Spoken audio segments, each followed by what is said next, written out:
Well, welcome everybody to Trading a Smaller Account. I'm Connie Hill. I am not Barb Armstrong. I know you guys are Barb Armstrong has lots of fans. She is helping out this weekend at the workshop up in Seattle area. So she is not here, so I'm happy to sit in for her today, as this is really a fun class for me to teach. How many of you are familiar with something called the barometer effect? Or I take that back, the January barometer or the January effect. Okay. One of my classes early this week, we talked about a little bit, and as we're getting here to the close of the month, we're going to take a quick look and just kind of see how January looks like it's going to play out and what some of the implications might be if we close with a higher January. All right. We've got some other things to take a look at here as well. Mike Fairborn is in the chat. Welcome, Mike. Happy he is here. Good friend. Fellow coach, very knowledgeable in the markets. He's going to be looking to see maybe if there's some questions I can't quite get to that he can help me out with. But we want to hear your questions, so let us know.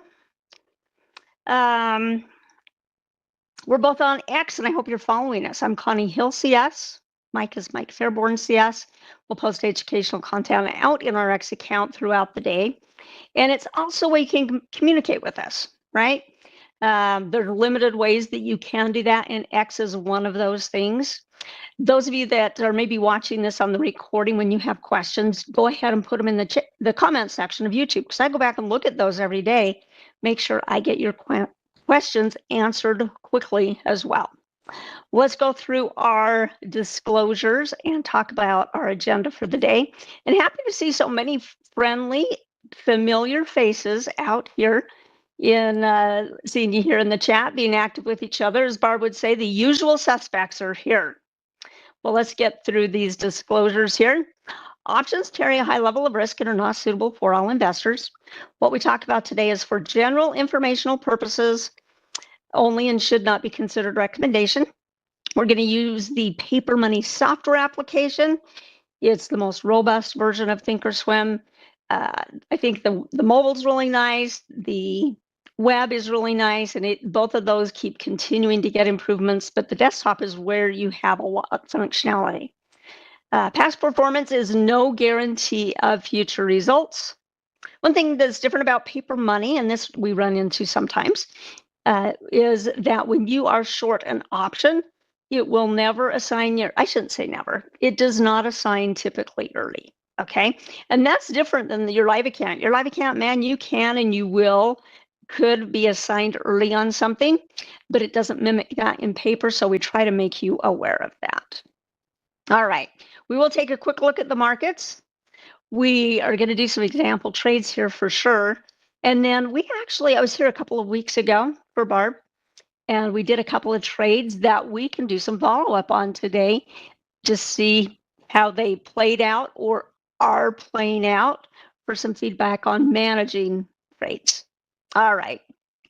So concepts of this class, starting out with a $20,000 Paper Money account.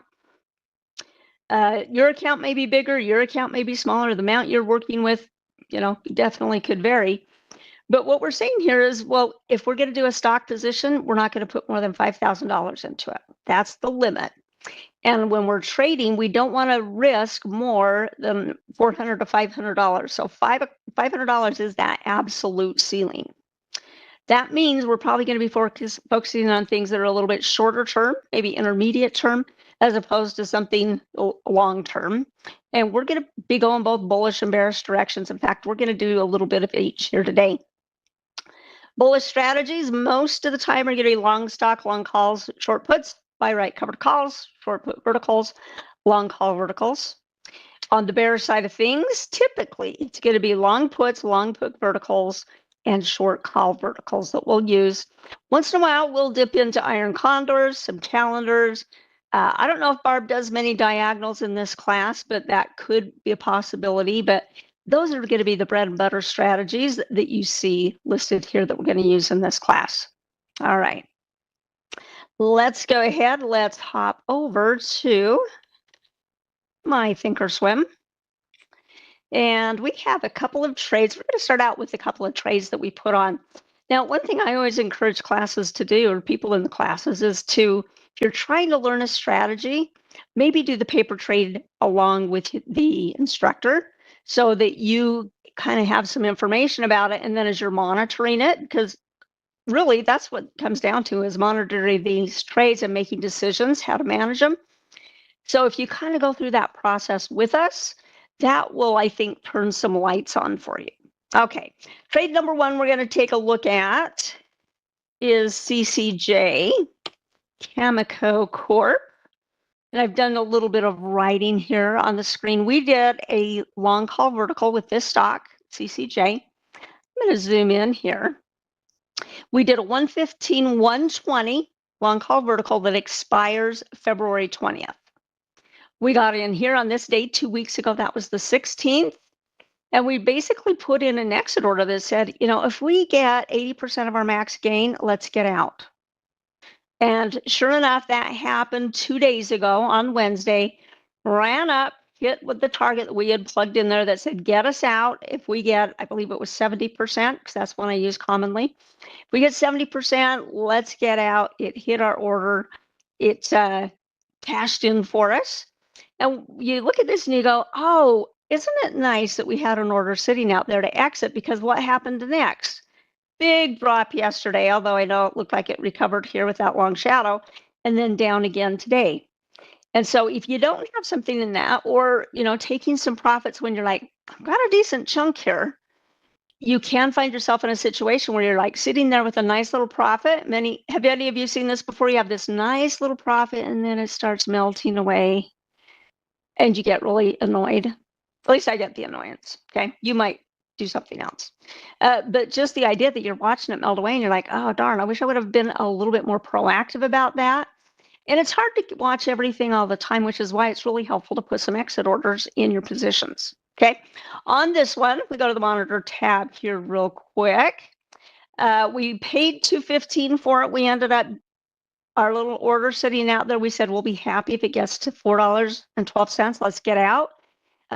Put in the order for us. We got out at $4.15, so we have an even $200 trade here per contract. We did a couple of contracts, so that's about $400. Now, this isn't anything that is, boy, going to make the whole difference in your account all year, but it's the kind of win that when you just kind of sock away these little, you know, it's not necessarily a home run type of play, but it's a solid gain. Okay, when you get these solid gains, that can help you build up your account. All right, next one I'm going to show you. We'll just come over here actually on this side. And it was Lunar, L-U-N-R. These guys do space products. Not necessarily anything that is on my shopping list, space products, but that's what they do. And on this one, we did another long call. Oh no, this one we did a short put vertical. That's right. On this one, the implied volatility was just kind of off the charts. In fact, it kind of still is. If we go over there to Lunar, L-U-N-R, and you can see, man, implied volatility is so high throughout here. It's like, man, let's go sell some premium. All right, so that's what we did. We sold some premium. We've got this 1817 short put vertical. Stock right now is at 19, so it's well above where we needed it to be. So here is our line of 18, which is our short leg, I believe. Just double check that. Yeah, 18 is our short leg. And so it's up here. It was down a little bit. That's all right. Time decay happens, right? And we counting on time decay to help out this trade. Ran up. And the last couple of days it's pulled back here. So the last couple of days it's not been showing up as positive.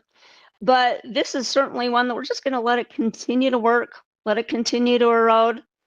When would we consider getting out? It's a good thing to think about, because really in this kind of a trade, the stock can pull back a little bit, which in this case it has. It could still pull back some more, and we still could possibly be right on the trade. It could even come down a little bit below here and then maybe go up. The trend hasn't changed. It put in another all-time high up here. And That looks like it was on Wednesday that it did that. So it's still a really good upward trending stock. If we saw a reversal of trend and a break of some significant support area, then we might say, maybe this trade is not going to work out for us. But say maybe an area here, right, where that's a lower support level here, and suppose maybe it crosses and closes down below the 30-week moving average, which is the red line. Okay, when you're seeing changes of trend, you're seeing lower lows and lower highs, things of that nature, that's when you're like, okay, maybe things have changed here on the trade. Maybe some bad news came out. We don't, we can't control that. And so we just want to say, all right, if it's not working for us anymore, as not because we're nervous, there's been a change in the stock. All right, let me see.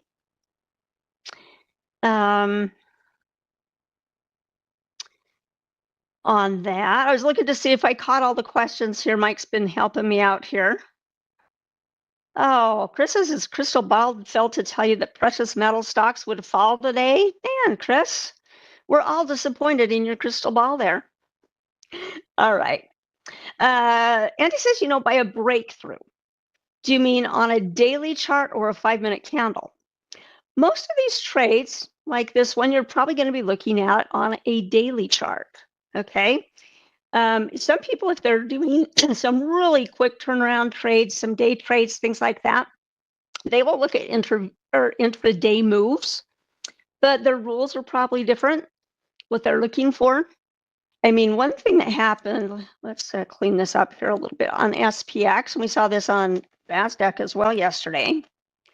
At one point, the S&P was really quite low, right? It came clear down here, and it was looking like big, ugly, bearish candle before, turned around, started coming back up, came off its lows. Okay, so just because it gets to a certain point, it's never necessarily guaranteed that it's going to close there. Okay, so we'll keep that in mind. Let's talk about this idea of the January effect. Now, some of you said maybe you haven't heard of it that much. Not familiar to it, which is just fine. There is a resource called the Stock Traders Almanac, and they go through and they love to put statistics on all sorts of things that they're tracking as far as stock markets go. And so since this particular statistic, they've been tracking since 1950. And if January is a positive month, then generally 87% of the time, the rest of the year ends up being bullish. And it says with average gains, maybe about 12%, maybe a little bit more in that range, okay, for the whole year. But if it doesn't happen, if it finishes January is down 70% of the time, the rest of the year is going to be down as well, okay? So that's why people kind of pay attention to January. Gee, is the rest of the year going to go the way January did? Well, nobody can predict that sort of a thing. But where are we right now as far as numbers go? And I'm going to bring up this other calculator here. And we started the year, I'm going to come down, and this is on the S&P 500. First trading day was January 2nd, so let's find January 2nd. Nope, that's into December. Let's see here. January 2nd, right here. The gray box I have shaded in there was the Santa Claus rally. We weren't positive in the Santa Claus rally. It was kind of a dud for us this year. But January 2nd is the first trading day, and it opened up at 68.78.11. Well, where is the market right now? It says 69.12. Let's see how much kind of cushion we have there. So that was 68.78.11 minus, right now, value is 69.12. I'm going to leave off the decimals. So we have, at least at this point in time, it's up about $33, or 33 points, I should say, okay? If the market were to close right now, and that was the end of January trading, then we would say, okay, we're actually positive for January. So I think it's something to watch for, but it's not going to be a guarantee. Say it really, ends up in January. However, statistically, there are good odds of it. And so it's just kind of a helpful thing maybe to keep in mind, which it might not happen, but it could mean we do have some positive months. We'll have to wait and see, and I'll find out together. Oh, let's see what Wild Goose is saying. The problem with the observation is that if you look at most months going back to 1950, most of them average up. I'm not sure that observation is statistically significant. Well, I'm just giving you the source of it. And overall, yeah, the markets are positive, aren't they? So you might think that maybe is a little bit slanted that way because, yeah, if we go back and we see, if we pull up the market since 1950, which I don't think we can go back that far. Let's see how far we can go back. We can go back to the year 2000. Yeah, overall, boom, boom, boom, boom, lots of bullishness. Okay, I understand what you're saying there, though. All right. Next up, let's get out of our max here. Let's bring this back to say to about 6 months. Let's talk about some potential opportunities that we're seeing out in the market right now. Yes, we're having a down day. Doesn't necessarily mean that everything is down, but my early morning movers, I only got 3 stocks on it. My bullish scan that I run in the morning, 3. So things are, I'm going to say, pretty red across the board. It looks like there might be a few things that are up. All right, first up, let's take a look at Gilead Sciences. Had a pretty nice run. Do you see any price patterns? Answer your computer screen or your dog, whatever you have close by. I'm noting here a ginormous flagpole.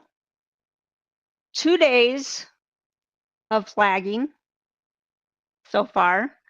And it looked like when it was up here a little bit higher this morning, man, it was looking like a real strong breakout.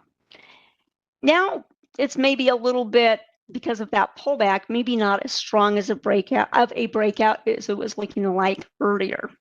Okay, what are the implications of this? Well, if somebody's doing something maybe a little bit shorter term, they might use the height of this flagpole to be the next potential target area of the stock. Now, like I said, this is really an enormous flagpole.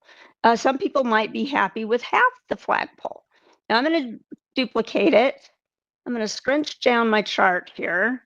We're going to grab that, and I'm going to put it the most conservative part, which is the back edge of the flag rather than the front edge. You can do it either way, but this will be more conservative. And it's still, let's see how high this target is sitting here at. About 156-ish. That's a pretty good size move for where the stock is right now, in the neighborhood of about $16. Now, is it guaranteed to go there? No. Do we have plenty of examples of failed flags? We do. Sometimes they might take a little bit longer. Now, if today this stock settles right back into the flag consolidation area, then we're going to say, it's not really working. But I'm going to draw this line a little bit better. Let me activate it. And I want to maybe catch kind of the tips there, the top edges of the shadow of those candles. So at the moment, it looks like it's breaking out. But this is the deal. We're going to go ahead. We're going to do the trade, because I do want to do an example trade with you. How would we know we're wrong in this trade? Is if today it ends up closing down into the flag area, we would know we're wrong. There might be some people that are going to say, I'm going to wait till the close of the day. Market's not so bullish today. I'm going to wait till the end of the day, really see if there's a signal near the end of the day. Okay. You and I aren't going to be together then, so we can't really do that. So let's take a look. Obviously looking maybe at something bullish. Some people might be interested in that swing trade with that long, tall candle. But given that this account size that we're working with is smaller, these options turn out to be a little bit on the expensive side. You could possibly do some. And the one we're going to do here, we're going to go ahead. let's take a look at this. 145. Let's see. Let's do a 140, 145 long call vertical. Oh, I know I don't want to go right on that. I want to make sure I'm not crossing over 136 strike. That's a different trade going on. So we're going to go by vertical here. I went to February because why? Why did I go to February? Generally, traders that are looking for vertical trades many times will look between a 20 to 40-day window. It's kind of like maybe a sweet spot they like to target.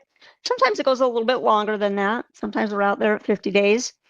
There are some possibilities here in that there's a few months, and volatility, I'm just going to say, is it's not super high. It's something that gives you the idea that maybe the stock's going to move a little bit versus like what we saw in the percentages on that lunar, where implied volatility here was all like over 100%. This is a decent range, but it's not like tremendous. Okay. But liquidity plays a big role in that, because I was like, well, would we have anything in the 28s? And you look through those that expire then in 28 days, you're like, yeah, there's just not a lot of open interest to be excited about. Okay, it's more like, these are not liquid. Let's avoid those contracts. Look how wide some of these spreads are. So really, your choice boils down to, at least in this case, considerations that we considered was the February contracts or the March contracts. March is getting out there a little bit longer, and there's still some time here in the February timeframe, which is why I went there. Now I'm going to just kind of lock this in here, 223. So in this case, max loss potential here's 223. Max gain potential is what? It's just going to be $5 minus 223. So that should be what? 227 would be our max theoretical gain. And I'm just going to kind of put that here in my scratch pad here. Okay, 2.27. Okay, that adds up to 5. So we'd be risking to make risking 223 to make almost the same amount, almost shooting for like 100% return. Would you have to be that aggressive? No. Could you come in if you wanted? You could. There are some single strike increments. I did not want to. I like kind of the placement of this. So that's going to be our first trade, and we can do 2 contracts in this class where we can risk up to $500. 223 a couple of times will be less than $500. All right. Let's see, your earnings are on February 10th after the market closes. Let's go back out here. So that is true. So this could possibly trade maybe for a couple of weeks before we get to earnings here. And some people, if they do not like to hold over earnings, might say, I'll just take what the trade has given us up to this point. Let's go ahead and get out. We could also put in a target here so that if it hits the target, we could be out early as well, putting in some exit orders. So Chuck says, shouldn't you look for another stock instead of pushing it? That could be somebody's approach today, Chuck. That's why I said, some people, if they wanted to wait till the end of the day and see if it really is breaking out. But since we don't have that luxury, we're not going to be together this afternoon. That's why we're going to go ahead and do it. But we're going to put in an order here to say, if this stock settles back down into the flag area, we're going to go ahead and just get out of the trade. It would probably be a small loss at that point, but we'd just say, okay, not really ready to break out. Okay, so very good. So the goal CBS would be to be out by February 10th. In this particular trade, that's what we'll do. Okay. All right. What is this value down here that if it comes and it settles down in the flag area that we're like, not breaking out today? What if we go with 136.34? 136.34 is where we would put an exit point on the downside.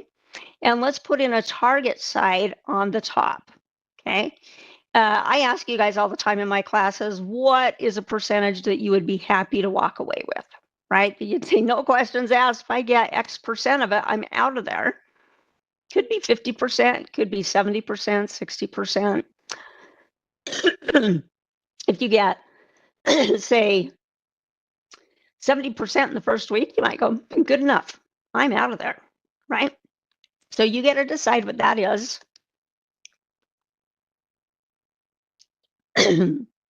Sorry for the little catch in my throat there. Let's go ahead and put this order together. So we've got 2 contracts, and we're going to change this to a first triggers OCO. So first, one cancels other. So this will go in, and we'll have 2 ending target places. So we're going to say create opposite order here twice. This first order, let's configure it to a gain. If we get a gain that we're happy campers with, we're going to get out. Okay, so 227 is our max theoretical gain. It is so hard to get your max theoretical gain, which is why a lot of times you say, you know, if I get a chunk, I'm happy with the chunk. I don't have to treat it like I treat my deodorant or my toothpaste, where I'm trying to get every little last ounce out of it. You know, just kind of gripping it real tight, pushing it through. I would do that on my toothpaste. But a lot of traders don't like to do that with their spreads because they'd rather take a chunk, move on, take a chunk, move on, if it's available. All right, 227. Some of you said 50, 50, 60, 50, 50, especially with earnings. All right, I'm going to go with what you guys said, 50%. So let's times this by 0.5, which is $1.13. To $1.13, we're going to add that to the 223. We're going to get out at 3.36. So we're going to put that on the first one, 3.36. Make it good till canceled. All right. This one, let's configure to that stop loss. If the price of the stock gets down to 136.34, we're going to say, no good, pattern's broken, take a little bit of loss, get out of there, wait for it to break out possibly later or something, right? If you still like it. So on here, we're going to change this to a market order. And we're going to change it to a good till canceled. And then we're going to put that condition in here. Click on this little gear out here on the far right. Grab and drag this up here. And so we're going to say if the price of the stock, we're going to go with the mark price, which is the in between the bid and the bid and the ask prices. If it gets greater than or equal to, so I think this is a less than or equal to, we'll check it to be sure, 136.34. Let's make sure the verbiage says the right thing. Oh, if it says greater than, it was right the first place. All right. Now it's less than or equal to 136.34. Okay. Then we're going to get out there. So we do have a known exit. Now, if we wanted to keep that idea in mind about getting out by the 10th, you could put in a third OCO order here, but I don't want to take the time to do it, where you basically say, get out of this trade at a certain date and go ahead and close it out. Okay, so we're going to just save this right here. We're going to hit confirm and send, and we're just going to send this trade on the way. All right. Somebody said it should be 2.77. Is that on my math that you're saying that should be 2.77? Let's go back and check that out. A $5 wide spread. Oh, you know what? You might be right there.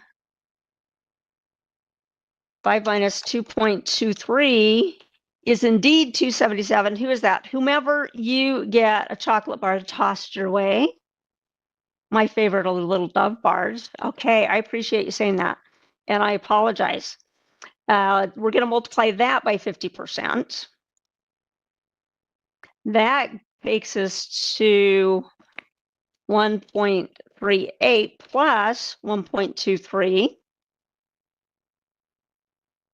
Move this kind of out of the way. Or plus current price 2.23. 361 is where we would get out. Okay, we'll just redo it. Okay. So 361 instead of 366. Yeah, it's 30 cents better, isn't it? So let's go and just change this to 361. Appreciate you guys catching that. And we're just going to fix that little part. Trade is still sitting there.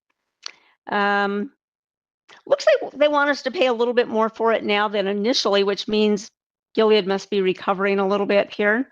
So let's go ahead and just fix that. Okay, they want about 15 cents more. So let's go ahead, unlock it. Let's go ahead and put it through the midpoint price. And then hopefully we should get filled on that at that point. Okay. Okay, let's carry on. All right, good. We just got filled there. So that's going to be our bullish trade. Let's also take a look at, and I'm curious, it looks like maybe the markets are starting to rally a little bit here, aren't they? Definitely it is, isn't it? Yeah, definitely starting to pick up off its low. So we might see some stocks doing that here as well. So let's take a look at this next one here. MMM. Triple M, Minnesota and Mining, 3M company. Definitely in a downtrend. 10-day, which is the blue line, is headed down. Red line's been headed down. You know, and it looks like it is kind of breaking through a significant support area here. You know, and it's going to be a little bit of a range. What I wanted to do here is say, well, how far might it go back? Sure, it might go back to down here, but what does that represent? So we're going to put a Fibonacci on this. Some of you might be familiar with using Fibonacci tools and some of you might not. But essentially, there are patterns that are recognized in nature as well as in some stock charts. Okay, we see patterns here. And it simply is a mathematical representation of that pattern. Now, I haven't taught this in a long time to give you a reference to a webcast for it. But I know Cameron May does some getting started with technical analysis, and he has done a really detailed video on Fibonacci itself, really digging into it, the numbers, how do they get the numbers and the ratios and so forth, okay? So if you want to kind of understand it better, that might be a great thing for you to do. Today, we're just going to use the tool, okay? And what I want to do is I want to look at a current move, a current move. And we've got this high point here, and we've got kind of this low point down here. And this is the move I want to put the Fibonacci retracement on. Now, if we're looking for the stock to drop and have a target lower, we start putting on the Fibonacci at the bottom.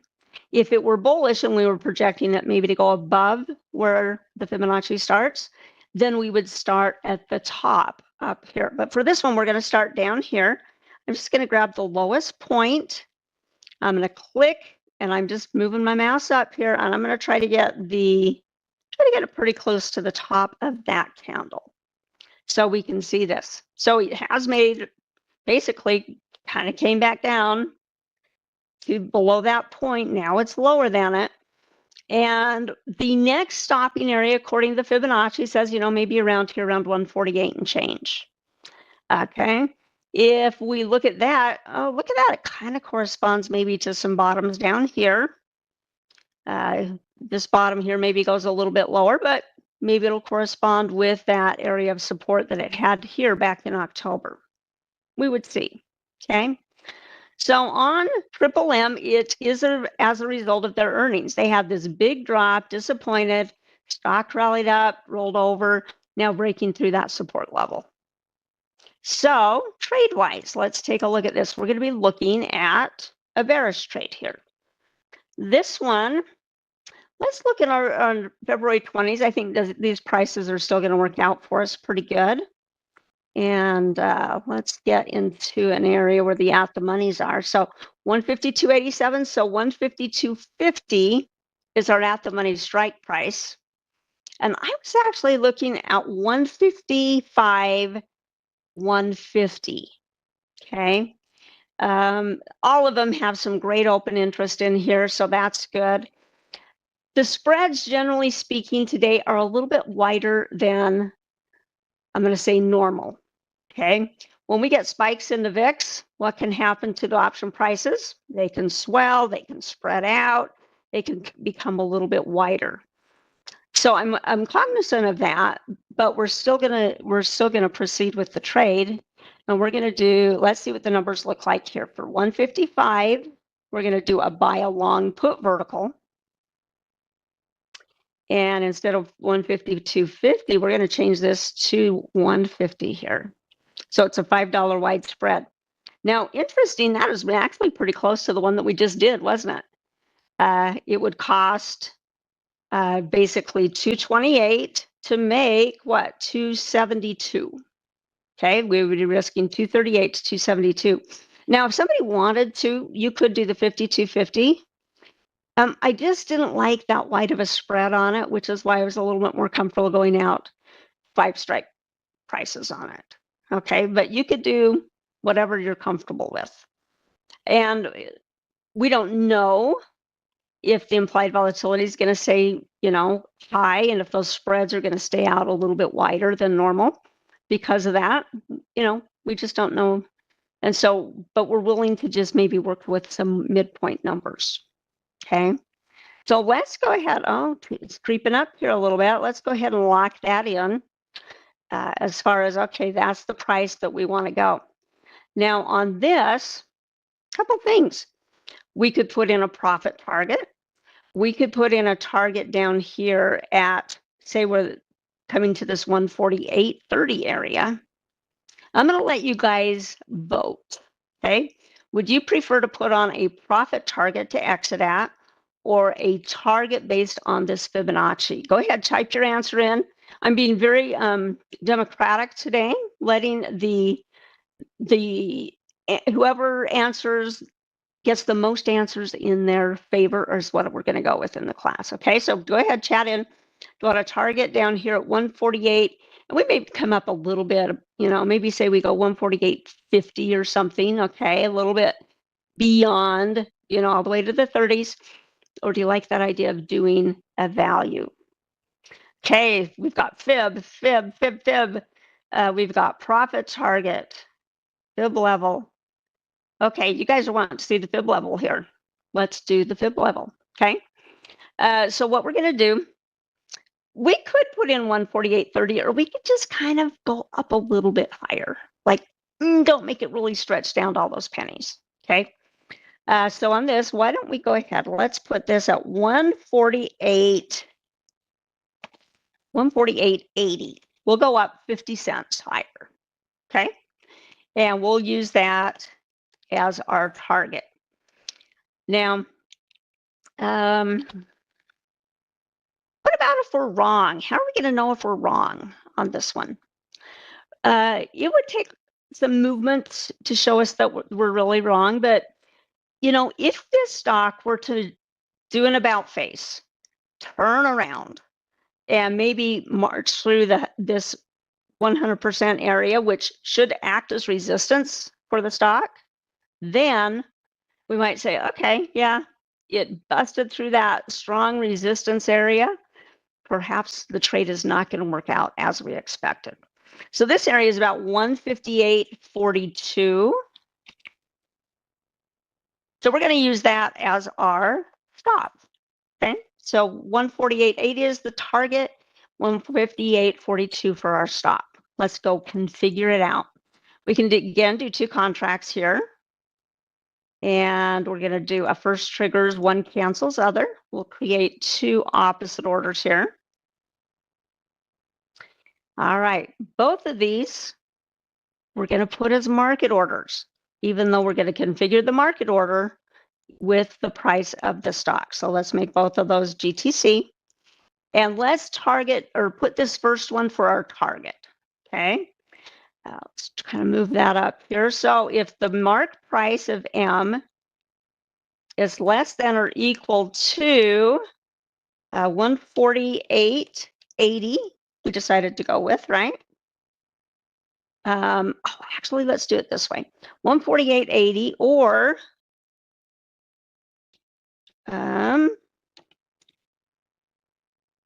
if the mark price is greater than or equal to our stop price, which is 158.42. And let's make sure I've got my greater than and less thans at the right level. So less than or equal to 148.80, good. Or greater than 158.42, that would be the resistance area. I'm going to change up this order on the front side. What we're going to do, we don't need the second one. Let's go ahead. And we'll change this to a first trigger sequential. So we can just embed it all in what we just did. Okay, so we're going to say, all right, if you hit our target, great, that's where we'd be most happy campers. Or if it really starts going the opposite way, then we need to get out. It's really probably not going to work out right now. Okay, we're going to send this little guy in. And if we have an opportunity to follow up on these trades in future weeks, I will do so. I can do it either in one of my classes, or I think Barb might be going out again in a week or 2 weeks maybe, to another workshop. And so we might be able to do some follow-up on those trades there as well. Feel free to post out my X. All right, I want you to follow Mike, and I hope you're doing that. Now, I also hope all of you are subscribers to the Trader Talk network. Makes it so much easier to find our content, right? When you can do that.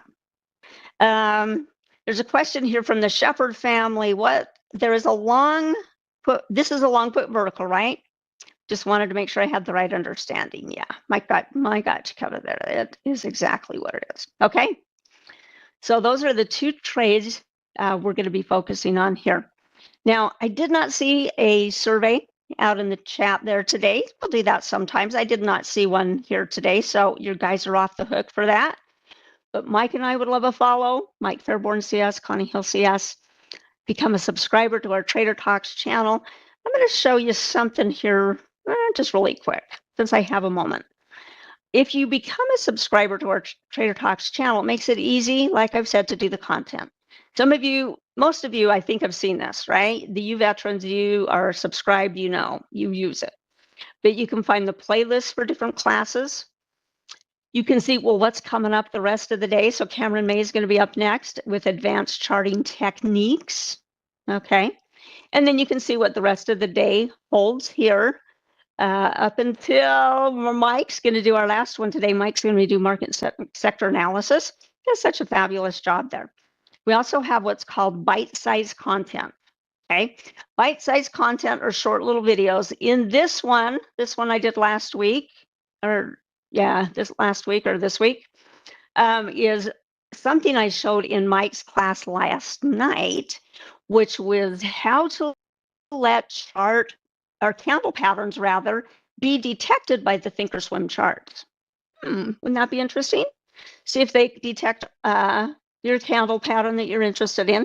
In this case, we did a Kahold, and in the Mike's class that I did yesterday in ThinkScript, Trading with ThinkScript, we did a lot of variations of that as well. All right, you guys, it's been fabulous to be with you here today. Again, practice trades so you get comfortable with the strategies, comfortable with rules that you want to use, comfortable with using technical analysis. Options are many times technically related, especially when we're using shorter time frames or intermediate time frames, right? Really relying a lot on those technicals with options. All right, you guys, I'm going to turn you loose. Mike Fairborn, thank you, my friend, for helping out in the chat here today.